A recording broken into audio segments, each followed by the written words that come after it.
பாறைகளை பார்க்கறதுக்காக எல்லாரும் கிளம்புனப்போ சிவகாமி வாசல்ல வந்து நின்னா. மகேந்திர சக்கரவர்த்தி தற்செயலா அவளை பார்க்குற மாதிரி பார்த்து, சிவகாமி நீயும் எங்களோட வரியான்னு கேட்டாரு. சிவகாமி பதில் சொல்றதுக்கு தயங்குனா.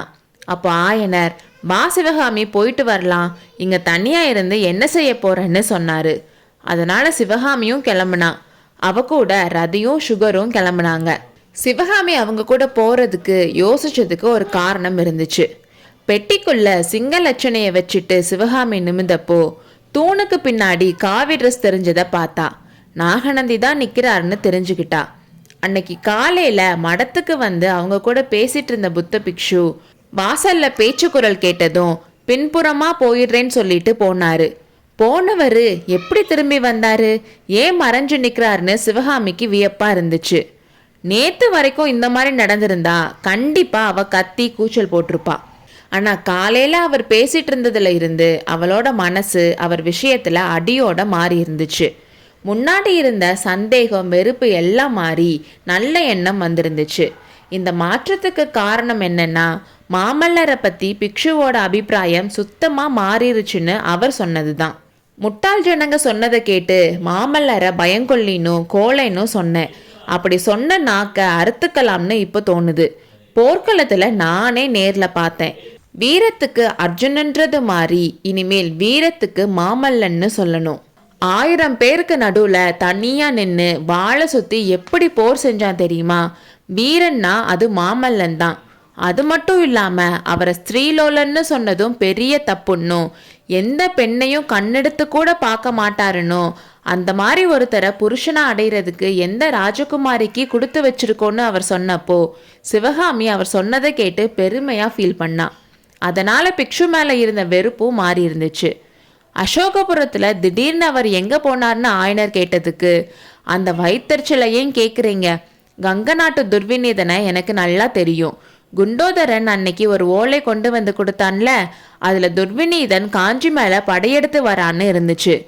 ஏன் இப்படி பண்றான்னு அதை தடுத்து திரும்பி போக சொல்லலாம்னு நினைச்சு குண்டோதரனோட குதிரையை எடுத்துட்டு சீக்கிரம் போனேன். ஆனா நான் போறதுக்குள்ளேயே போர் ஆரம்பிச்சிருச்சு. நான் நினைச்ச மாதிரியே மாமல்லன் கிட்ட துர்விநீதன் தோத்து ஓடுனான்.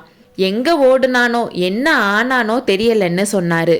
இந்த மாதிரி மாமல்லரை பத்தி அவர் புகழ்ந்து பேச பேச சிவகாமிக்கு சந்தோஷமாவும் பெருமையாவும் இருந்துச்சு. சுவாமி, நீங்களும் எங்க கூட இங்கேயே தங்கிருங்களேன்னு சொன்னா. அதுக்கு பிக்ஷு, இல்லையம்மா, ஒரே இடத்துல தங்குறது என்னோட தர்மத்துக்கே விரோதம். இப்போ இருக்க நிலைமையில நாங்க எங்க தங்குறதுன்னு கூட தெரியல. தெற்க இருந்து பாண்டியன் படையெடுத்து வரான், வடக்க இருந்து சளுக்கன் படையெடுத்து வரான். உங்க 2 பேரையும் பத்திரமான இடத்துல தங்க வைக்கணும்னு தான் கவலைப்பட்டேன். இந்த கிராமம் உங்களுக்கு ஏத்த இடம்தான். புத்த பகவானோட அருளால யுத்தமெல்லாம் முடிஞ்சதுக்கு அப்புறம் மறுபடியும் உங்களை பார்ப்பேன். ஆயனரே, உங்களை அடுத்த தடவை பார்க்குறப்போ அஜந்தா ரகசியத்தை கண்டிப்பா தெரிஞ்சுட்டு வருவேன்.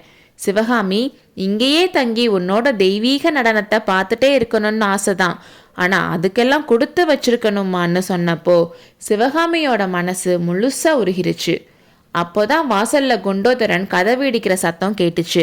அப்போ பிக்ஷு, ஆயனரே, உங்க சீடன் குண்டோதரன் என்னை தேவையில்லாம சந்தேகப்படுறான். என்னை இங்க பார்த்தா கண்டிப்பா வீண் சண்டைக்கு வருவான். இன்னும் வேற யாரோ கூட வந்திருக்கிறதாவும் தோணுது.